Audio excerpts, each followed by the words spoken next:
Dans son livre Muhammad and Muhammadism, Bosworth Smith disait: il était César et le pape réunis en un seul être, sans armée, sans garde du corps, sans palais et sans revenu fixe. S'il y avait un homme qui avait le droit de dire qu'il règne par la volonté divine, ce serait Mohammed, puisqu'il a reçu tout le pouvoir, sans avoir les instruments ni les supports. Le poète français Alphonse de Lamartine disait: si la grandeur du dessein, la petitesse des moyens, l'immensité de la réussite sont les trois mesures du génie de l'homme, qui osera comparer humainement un grand homme de l'histoire moderne à Mohammed? Les plus fameux n'ont remué que des armes, des lois, des empires. Ils n'ont fondé que des puissances matérielles, écroulées souvent avec eux. Lamartine dans Histoire de la Turquie. L'empereur français Napoléon Bonaparte déclarait, je cite: « Je suis, moi, musulman unitaire, et je glorifie le prophète. J'espère que le moment ne tardera pas où je pourrai réunir tous les hommes sages et instruits du pays et établir un régime uniforme, fondé sur les principes du Coran, qui sont les seuls vrais et qui peuvent seuls faire le bonheur des hommes. » Christian Churchfield dans Bonaparte et Islam, page 81 à 127. Gandhi disait: « Je voulais connaître la vie de celui qui aujourd'hui détient indiscutablement les cœurs de millions d'êtres humains. Je suis désormais plus que jamais convaincu que ce ne fut pas l'épée qui créa une place pour l'islam dans le cœur de ceux qui cherchent une direction à leur vie.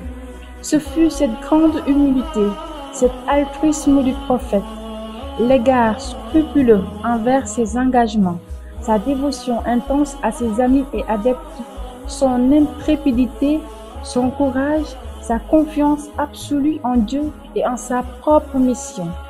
Ces faits et non l'épée lui amenèrent tant de succès et lui permirent de surmonter les problèmes.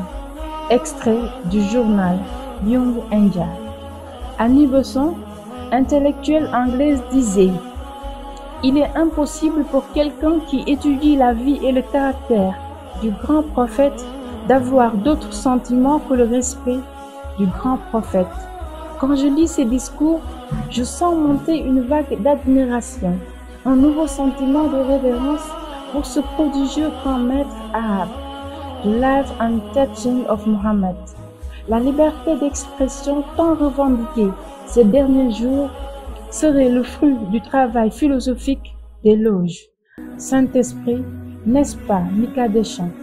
Toutes ces déclarations n'auraient pas une grosse portée si elles furent prononcées par des musulmans. Ce sont des témoignages de personnages externes à l'islam qui n'ont pas laissé la haine ou l'opposition au prophète les aveugler sur ses nobles qualités et ses grandes réalisations. Ceci ne saurait surprendre le musulman qui lit la biographie de ce prophète et prend le temps d'étudier chaque phase de sa vie, car toute sa vie est une leçon dans tous les domaines de la vie de l'homme. Le Seigneur de l'univers lui avait déjà garanti qu'il a élevé sa renommée. Malgré tous les beaux témoignages qu'on fait de lui des non-musulmans et cette marque de sympathie à son égard, un pays berceau de l'islamophobie, avec à leur tête leur président dépravé, essaie de s'attaquer à lui à travers des caricatures, sous le couvert de la liberté d'expression.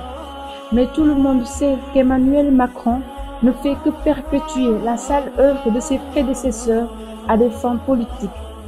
Déjà, à la suite des événements de Charlie Hebdo, il affirmait préférer l'excès de caricature à l'absence de caricature, laissant entendre sans ambages sa position face à ces agressions répétitives, méprisant ainsi les milliers de citoyens musulmans sur le sol français.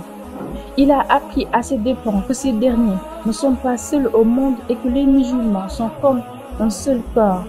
Ces caricatures auront eu comme bon côté d'avoir réuni tous les musulmans autour de leur prophète et réveillé leur jalousie pour leur religion. La mèche est allumée. S'il récidive, nous récidiverons.